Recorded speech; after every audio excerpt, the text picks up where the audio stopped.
আসসালামু আলাইকুম সবাইকে। আজকে আমি এখন আছি হোটেলে। দক্ষিণ কোরিয়ার উদ্দেশ্যে ফ্লাইটের জন্য যে 3 দিন আগে হোটেলে উঠতে হয়। এখন তো করোনার সময় কোয়ারেন্টাইন নাই, তারপরও এখন বিভিন্ন প্রকার বইসেলের কার্য সম্পাদন করার জন্য 3 দিন হোটেল থাকতে হয় আমাদের সুবিধার্থে। এখানে ওনারা আমাদের সিসিভিল টেস্ট এবং ফ্লাইটের টিকিটের ব্যাপার স্যাপার এবং বিএমইটির যে কার্ডটা, অরিজিনাল কার্ডটা আমাদের হাতে দিয়ে দেবে। আনুষঙ্গিক অনেক কাজ আছে, এটা আমাদের জন্য ইজি। আচ্ছা, আমি এখন আমার রুমটা দেখাই, রুমের পরিবেশটা কিরকম। অ্যাকচুয়ালি এটা হচ্ছে একটা বেড, এই পাশে আরেকটা বেড। যদিও এখানে 2টা বেড, সিঙ্গেল বেড, কিন্তু এক এক রুমে একজনই থাকার পারমিশন, একজনই থাকি। এই হচ্ছে আমার বেডের পাশে ল্যান্ডলাইন। এটা হচ্ছে আমি যদি কোনো কিছু দরকার হয় তখন ল্যান্ডলাইনটে ফোন দিয়ে ওনাদেরকে জানাবো এবং ওনারা আমার রুমে দিয়ে যাবে। অ্যাকচুয়ালি রুম থেকে বের হওয়ার কারো পারমিশন নাই, এই কারণে এই ল্যান্ডলাইনটা ইউজ করতে হয়। যে কোনো দরকার ওনাদেরকে ফোন দিলে ওনারা সার্ভিসটা দ্রুত দিয়ে দেয়। আর এই পাশে হচ্ছে একটু স্পেস আছে, আমার ব্যাগটা রেখে দিয়েছি। ব্যাগের উপরে শার্টটা রাখা সরানোর মনে ছিল না। আচ্ছা, এই পাশে হচ্ছে ফিল্টারের বোতলটা, এটা আমরা প্রয়োজনে পানি যেন পান করতে পারি, বিশুদ্ধ পানি, এই ব্যবস্থা। আর আমার লাগেজটা। আচ্ছা, এই পাশে হচ্ছে ছোট একটা স্পেস, এখানে বসে আমরা ডাইনিং করি, খাবার দাবার খাই। আর যদি আমরা চাই যে জুম মিটিংয়ে যেই জুম অ্যাপসের মাধ্যমে যে মিটিংটা হয়, এখানে বসে আমরা নোট করতে পারবো। ছোট একটা টিভিও আছে, দেখা যায়, ছোট না, মোটামুটি বড়ই, ঠিক আছে, 43 ইঞ্চি হবে হয়তো।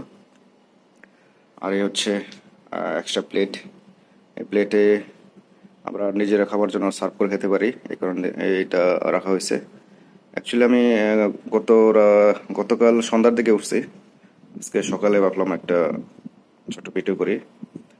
একটু আগে ব্রেকফাস্ট দিয়ে গেছে, ব্রেকফাস্টটা করে ফেলছি।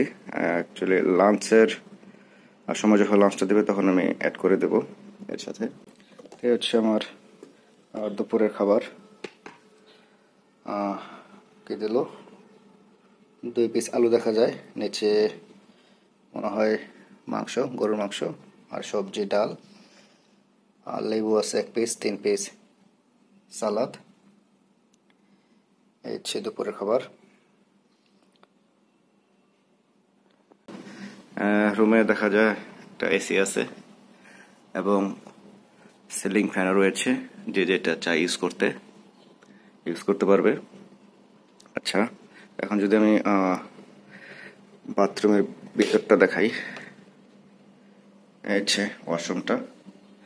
ওয়াশরুমের ভিতরে নর্মালি বিভিন্ন হোটেলে যেইগুলা থাকে সেগুলোই দেখা যায়। ছোট সাবান, ছোট একটা শ্যাম্পু, পেস্ট এবং সার্ফ এক্সেল। এটা হয়তো খাবার পরে প্লেটটা ক্লিন করার জন্য। এখন যেহেতু 3 দিন থাকবো, কেউ তো আর জামা কাপড় ক্লিন করবে না, ক্লিন করলে শুকানো একটা ব্যাপার স্যাপার আছে। আর এই ভিতরটা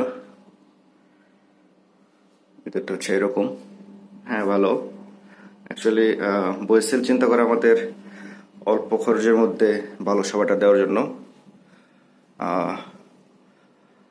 আমাদের কাছ থেকে 3 দিনে 9,000 টাকা চার্জ করবে বইসেল।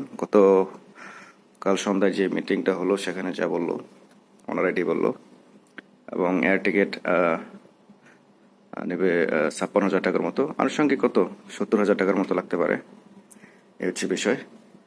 আচ্ছা, যাই হোক, সবাই দোয়া করবেন আমার পথ চলার যেন সুন্দর হয়, ঠিকঠাক মতো পুরীতে গিয়ে পৌঁছাতে পারি। এবং আমি দোয়া করি যারা এই লাইনে আছেন সবার ইচ্ছা আল্লাহ পূরণ করুক। আল্লাহ হাফেজ সবাইকে। আর আল্লাহ হাফেজ সবাইকে বলতে, যখন আবার আমি আমার কার্ডটা পাবো, বরিশাল থেকে কার্ড এবং যে ক্যাবটা দেওয়া হয়, তখন এটার সাথে আমি অ্যাড করে দেব সাথেই। ধন্যবাদ সবাইকে।